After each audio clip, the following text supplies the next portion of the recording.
Both Jim and I have taught statistics for a long time, and anyone who has taught statistics will tell you, students learn many, many things in an introductory statistics course. They're able to do lots of things, but even so, at the end of it, even some of our best students, they end up with a very fragile understanding of statistics. And we think of that as a real tragedy because statistics is increasingly becoming important for the everyday citizen, the everyday person to master, to be able to make decisions and to really look at data, to understand data, to question it, to really interpret it correctly. And so we feel like this is a really important problem for the modern citizen, for the modern college student, for anybody who's going to have a job in the future. They're going to need to know how to use data.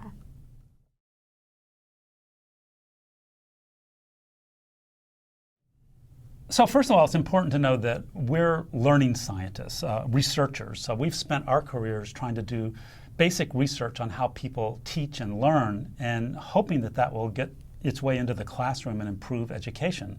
Unfortunately, that model hasn't always worked, largely because there are these connections that just don't get made between researchers and curriculum and program developers and instructors and students in the classroom. So what we're doing is taking a simple idea, which is instead of us all working in isolated ways, we're going to all work together to create a single textbook, an interactive online textbook that we provide free, and then we're going to collaborate on figuring out how to implement that book and produce high levels of learning in the students and to continuously improve that implementation over time. The book that we've created has lots of built-in measures. It has many formative assessment questions that students are answering. So we're not just asking students to read a book, we're asking them to interact with it, and we're taking that data and we're using it to figure out how to make the book better. Now, our first implementation is part of the Learning Lab this year. We're doing at 3 sites. One is at UCLA, another at Cal State LA, and another at Pierce College. And it's important to note that the role of the instructors who are implementing this book in blended classrooms, so it's not an online course, it's a blended course where the book is online, but still is a face-to-face element of instruction. The role of the instructors is not just to implement our book or to implement our idea, but it's to help us figure out through this collaborative process what's the best way to make statistics understandable in a deep way by all students at all of these different campuses.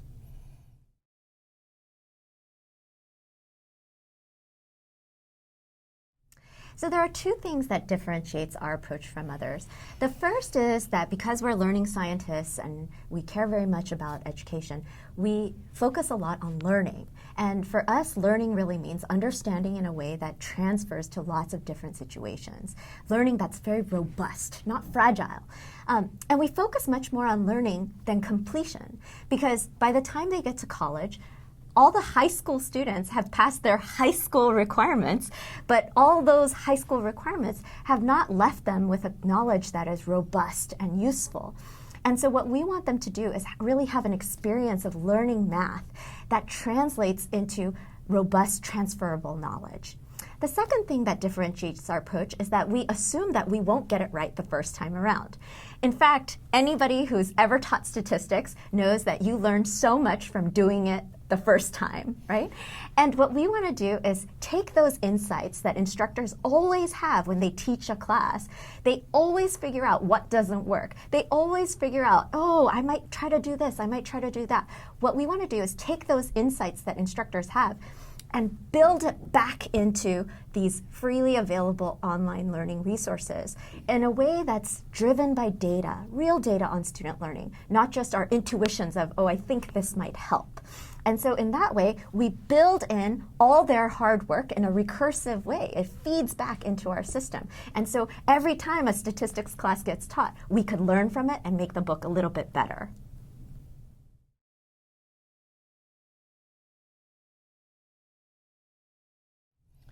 Well, first of all, as Gia said, by deep learning we mean transferable learning, learning that's flexible, that can be applied in new situations.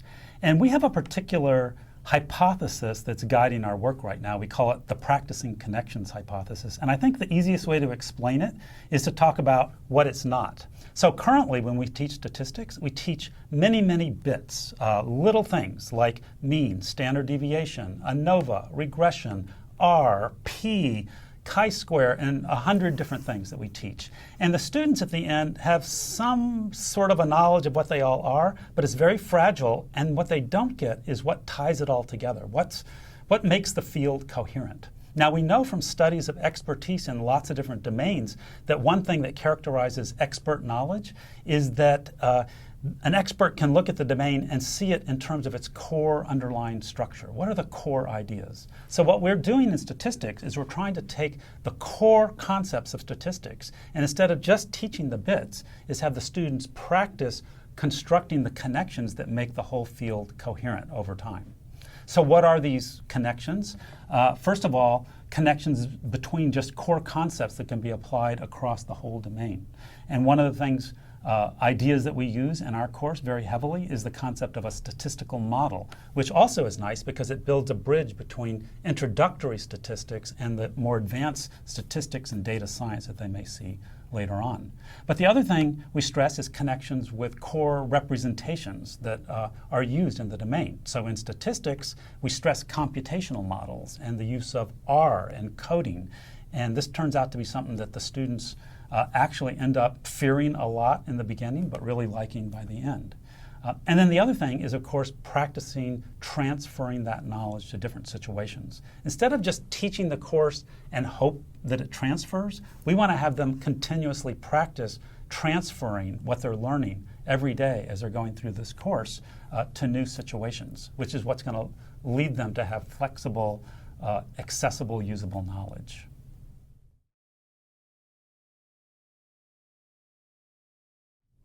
So we have so many stories of students who don't think of themselves as programmers. They might think of themselves as not the math people. They come into our course really dreading it sometimes, and they have this remarkable transformation where at the end of the course, they're amazed to see what they're able to do. They're able to program in R. They're able to create publication-worthy visualizations. We have amazing stories, many of us, from many different classrooms. However, that's just some of our students. Still, some portion of our students really struggle with this course. And we are really interested in reaching all students. One of the things that we always say is our job is to teach hard things to all students. We also didn't expect this to work from the start. We don't think of it as, oh, we just do it and it's going to work well. We've built in from the beginning an assumption that we need students' data. We need lots of different implementations of this material in order to figure out how to make it work for many, many different kinds of students taking this course in many different circumstances. For the students taking it Friday from 6 to 10 p.m., as well as students who are commuting long distances in order to come to campus. We need to figure out how do we make this work for many, many kinds of students. So for us, the more faculty that use our book, the more campuses that adopt our book, the more data that we get from students, all of that will be fed into the improvement process for our book, making it better and better until we really do reach our vision of seeing all students learn hard things. Gee, what have you learned from this whole process? I think I've learned to really expect more out of education. I think people assume that education, we know what we're doing. And I think it's really sad to see how the sausage get made, that a lot of people who are teaching statistics have never done statistics. A lot of people who end up getting A's in their statistics course don't really know very much about statistics. And I'd like to expect more from our educational systems than that. And so I think this process, this project has really been trying to hold educators, researchers, developers to a higher standard, that we make sure that we are fulfilling the vision of higher education. Yeah, I mean, for me, it's just really a great experience to be teaching and researching at the same time, because it does keep you very humble.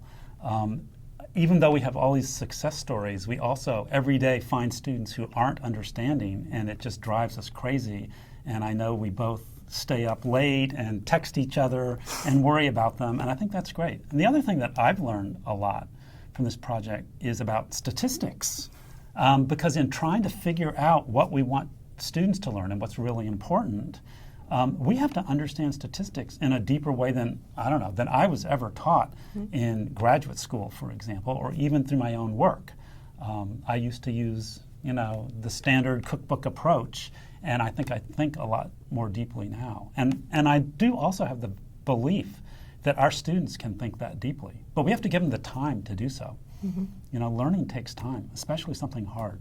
And I think it's also very hard to modernize a curriculum.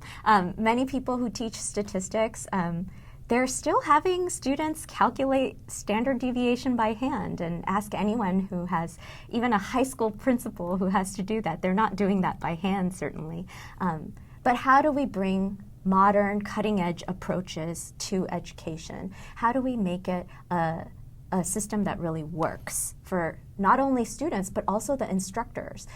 They don't necessarily have the time to go back and get a data science degree, right? And additionally, 5 years later, it's all going to change, right? How do we create curriculum that really stays on top of cutting-edge developments? How do we not have an educational system that lags behind, How do we prepare our students for the future rather than just teaching them things of the past?